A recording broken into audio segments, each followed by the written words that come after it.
Diz-nos assim a palavra de Deus: porém inimizade entre ti e a mulher, entre a tua descendência e o seu descendente.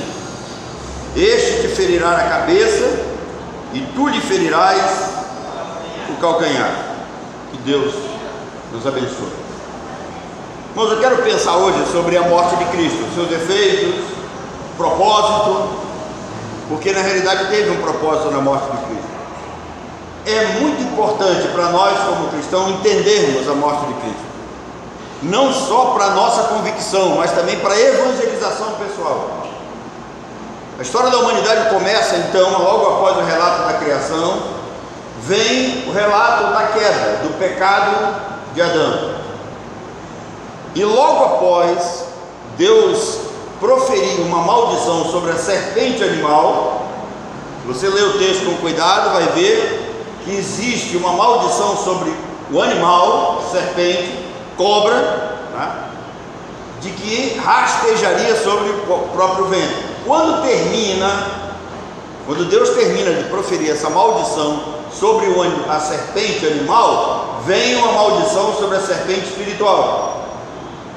João, em Apocalipse, vai identificar, o apóstolo Paulo também identifica essa serpente aqui como Satanás. Então, em Gênesis 3,15, nós temos já de imediato a primeira profecia messiânica, a primeira informação que temos acerca da vinda de Jesus. E observem que a humanidade ela não havia sido criada ainda. Nós estamos tratando aqui de Adão e Eva, aqueles dos quais vieram toda a humanidade. No relato criacionista das Escrituras, então Deus cria Adão e Eva. Aqui não tem nem Caim, não tem nem Abel, só estão os dois. Tem esse pecado, tem essa queda, tem essa falha. E aí nós encontramos a primeira profecia messiânica, já prometendo que Jesus viria. Essa profecia estabelece duas linhagens, é muito importante você entender isso. Primeiro nós temos a questão da descendência. A linhagem aqui tem sentido de descendência, os descendentes que viriam.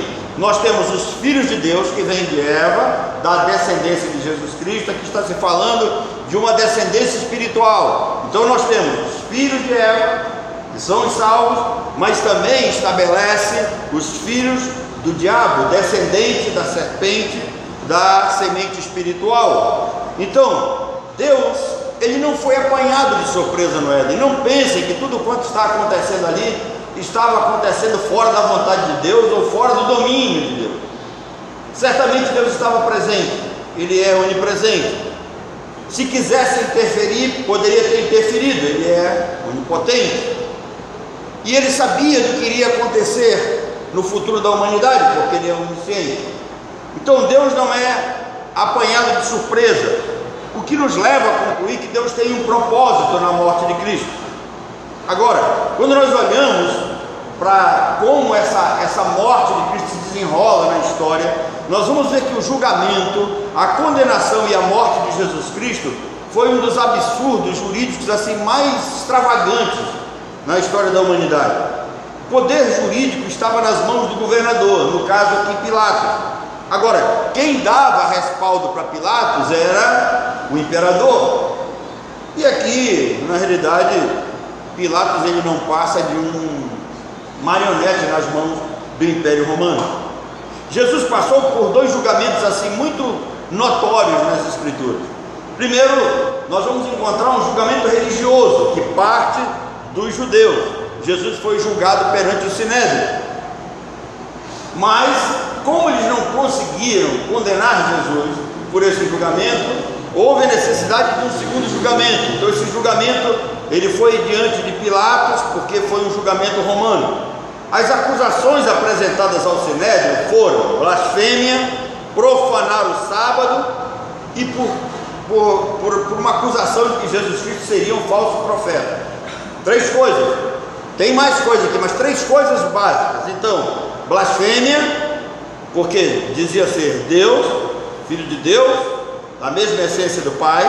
Profanar o sábado, porque Jesus curou no sábado, mandou que um homem carregasse a sua cama no sábado. Jesus nunca guardou o sábado, e por ser tido como um falso profeta. Então, essas acusações, elas não tinham validade perante o Império Romano. O Império Romano olha para essas acusações e não faz sentido para eles, visto que Jesus não violou nenhuma lei romana até aqui. Então, as acusações eram de cunho religioso e não faziam sentido para Roma. Isto levou a um segundo julgamento, que exigiram novas acusações.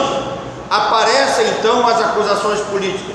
Primeiro, Jesus foi acusado de levantar-se contra as autoridades romanas, contra aqueles que foram constituídos por Roma. Segunda coisa que Jesus foi acusado, ele foi acusado da perturbação da ordem. Terceira acusação, Jesus foi acusado de incitar o povo a não pagar impostos a César. Quarta acusação, por ele declarar-se rei. Por todas essas acusações, Jesus foi preso.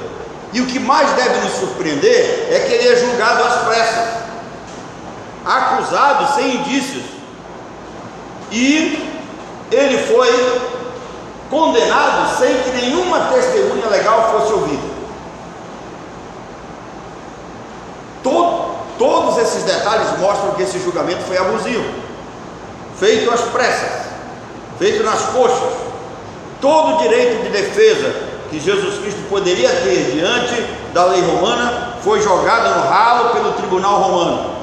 Às vezes eu fico pensando que esses juízes desses tribunais, eles se acham deuses, eles se julgam deuses, porque eles passam por cima da lei, falam o que bem entendem, fazem tudo o que dá na cabeça deles, como se não tivesse uma autoridade acima deles.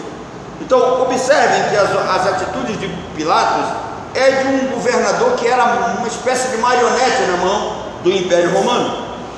Pilatos, na realidade, ele quis agradar os judeus, entregando-lhes Jesus. E Pilatos, ele não estava tão inocente na história, porque ele já havia sido advertido por sua esposa. Sua mulher disse: olha, não te metas com esse homem, você está arranjando uma encrenca. Ele sabia que Jesus era inocente, e aí ele tentou libertar Jesus de todas as formas. Sabe aquele momento em que você descobre que está errado, que a sua atitude vai dar um problema maior ainda, e você tenta dar uma consertada? Só que se você não faz pela via correta, esse conserto que você tenta dar se torna um prejuízo maior ainda. O negócio cresceu. Então, o que ele fez? Ele enviou Jesus para Herodes, para que Herodes julgasse e desse a sentença. E aí Herodes devolve Jesus para Pilatos. Olha, como quem diz assim: não vi nada nesse homem, problema teu, te vira aí. E o Pilatos ficou mais nervoso ainda. E aí ele foi para aquela história do voto popular, botou Jesus e Barrabás para ver quem seria escolhido. Eu tenho certeza absoluta que na cabeça de Pilatos ele achava que o povo escolheria Barrabás, e assim ele ficaria tranquilo, livre da sua consciência. Só que quando o povo escolhe Jesus para ser crucificado e liberta Barrabás, ele sente o peso da responsabilidade e lava as mãos numa omissão covarde. Esse é o Pilatos, governador romano, que julga Jesus. Apesar de todas essas evidências humanas, o julgamento e a morte de Cristo, nós sabemos que há um pano de fundo teológico, doutrinário por trás, porque todo esse cenário de fato ele é montado por Deus. Nós não podemos esquecer que a morte de Jesus, ele é resultado de um plano redentor. O texto que nós lemos, ao mesmo tempo que mostra a queda da humanidade, mostra a solução para essa queda. Mesmo o texto de Gênesis que diz que Adão e Eva pecaram, condenando toda a humanidade, uma vez que todos pecaram em Adão e Eva, todos nasceram pecadores, ao mesmo tempo nós encontramos um plano de redenção. Aqui é o estabelecimento das duas linhagens, os filhos de Deus e os filhos do diabo.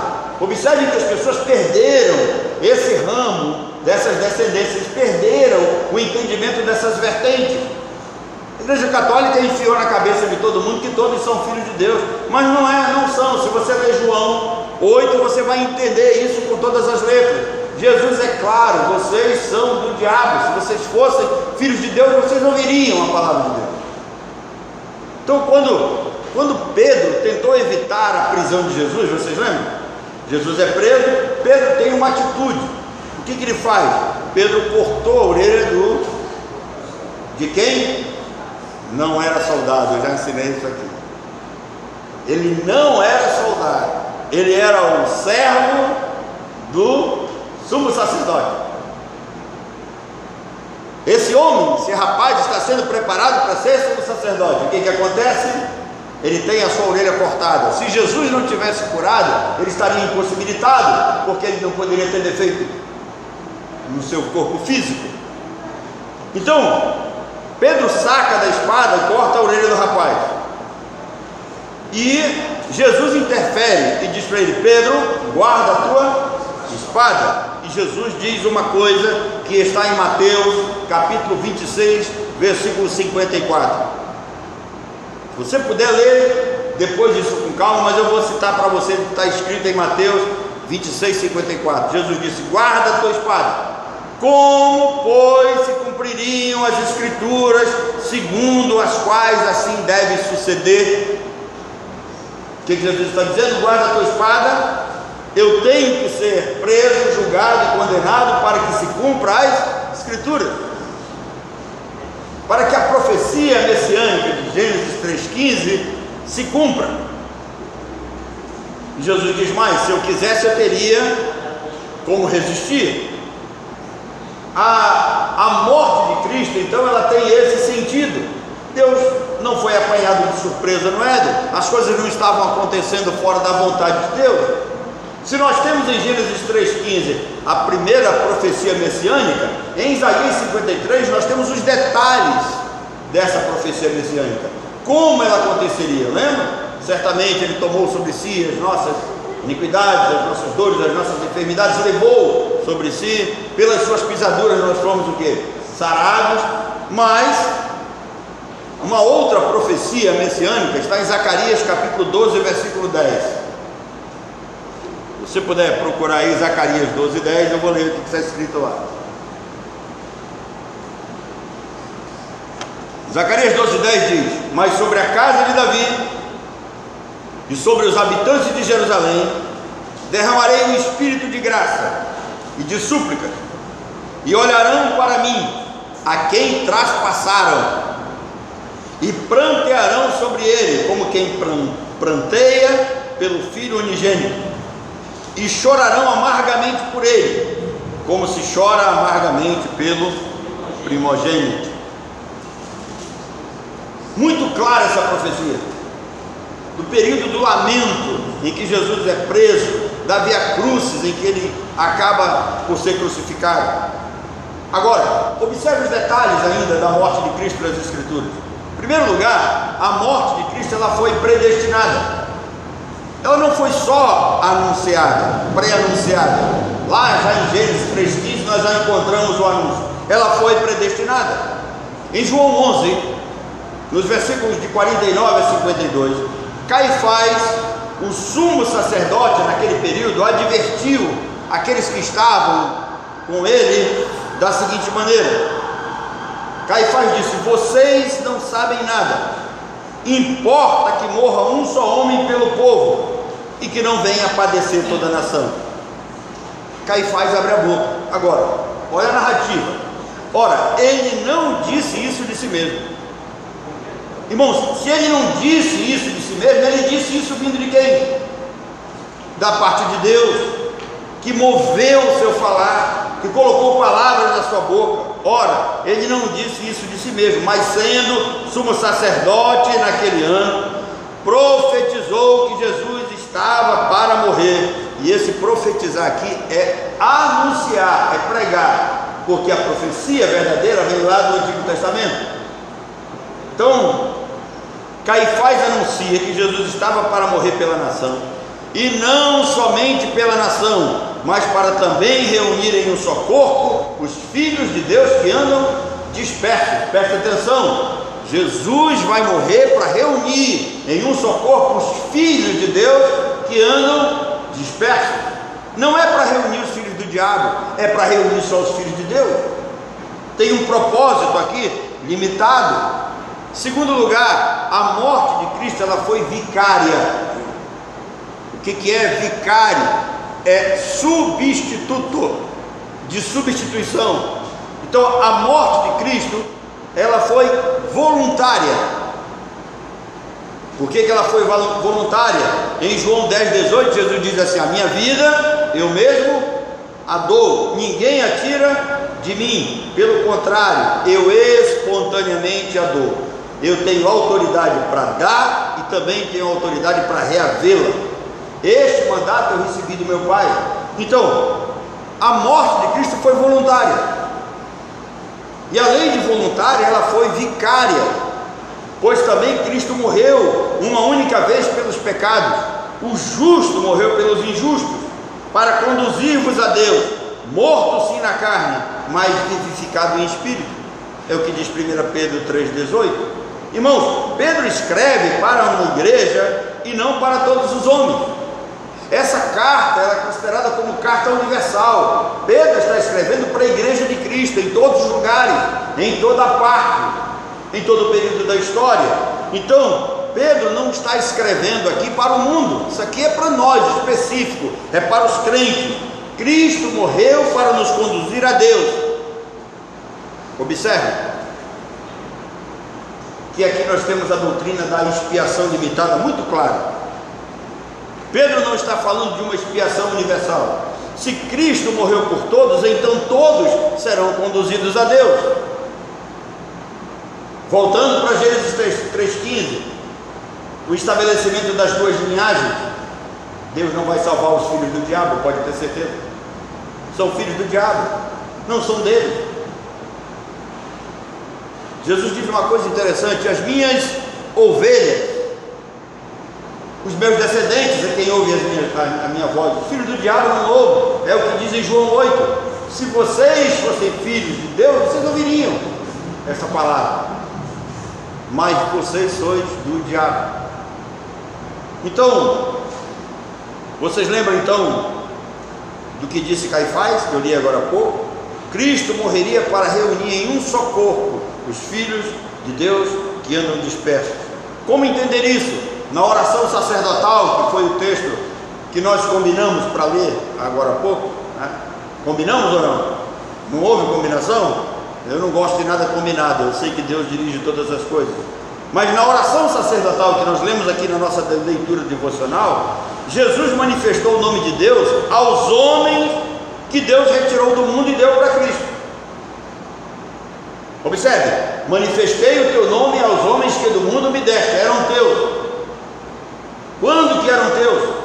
Antes da fundação do mundo, eleito, já estabelecido na descendência, na linhagem que vem de Eva.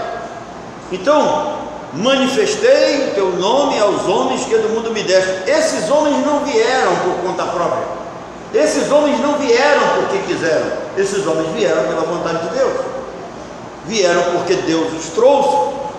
João 6, versículo 37 vai nos ajudar a entender melhor. Todo aquele que o Pai me dá, esse virá a mim, e aquele que vem a mim, de maneira nenhuma lançarei fora. Observem que eles eram de Deus e estavam no mundo, mortos em delitos e pecados, como todos os demais, mas eram eleitos. A resposta é muito simples: basta olhar para a doutrina da eleição. Como é que eles eram de Deus? Porque Deus os escolheu. Então Cristo vem e morre apenas pelos filhos de Deus eleitos, antes da fundação do mundo. Estes eleitos, Ele próprio Cristo os conduzirá a Deus. Não são todos, porque a morte de Jesus foi vicária, ou seja, ela foi substitutiva para pagamento de pecado.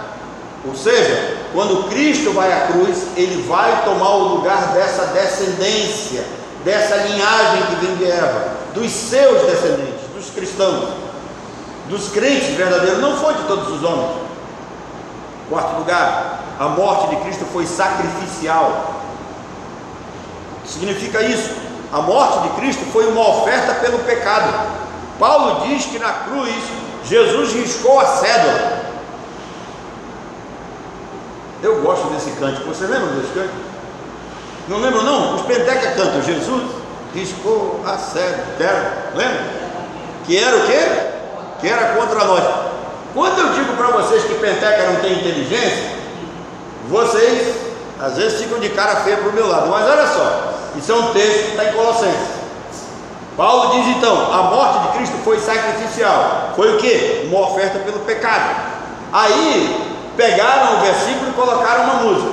Jesus riscou a cédula que era contra nós, cravou-a na cruz, nos libertou, perdoou todos os nossos pecados, e ainda diz uma expressão Penteca no final: aleluia. Correto? Se Cristo riscou a cédula, como é que eles ensinam a perda da salvação? Se os pecados foram pagos na cruz do Calvário, se tudo foi cancelado, como é que alguém pode crer na perda da salvação? Porque ainda não entendeu que a morte de Cristo foi sacrificial, foi uma oferta pelo pecado, e não foi uma oferta pelo pecado de todos os homens, foi uma oferta pelo pecado apenas dos eleitos. Por isso que eles estão garantidos e estão salvos. Por isso que nenhuma condenação há mais para os verdadeiros crentes, porque eles estão em Cristo. Como que estão em Cristo? Eles estão em Cristo, ressuscitados, vitoriosos com Cristo. Quinto lugar, a morte de Cristo ela foi expiatória, ou seja, foi um ato de purificação pelos pecados cometidos.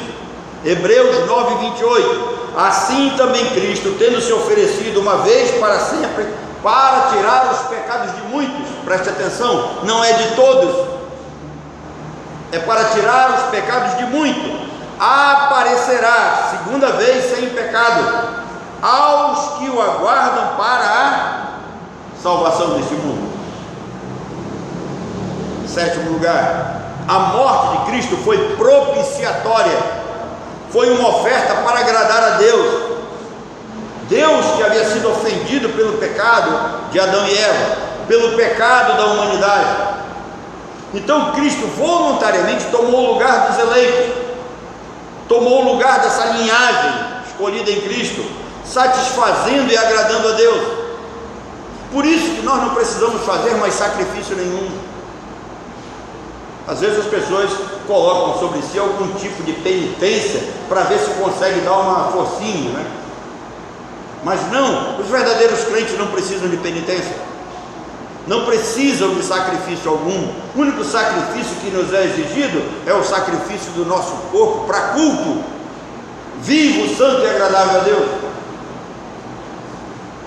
Então Cristo voluntariamente foi à cruz, uma vida santa, justa, dada em lugar de pecadores, numa substituição perfeita.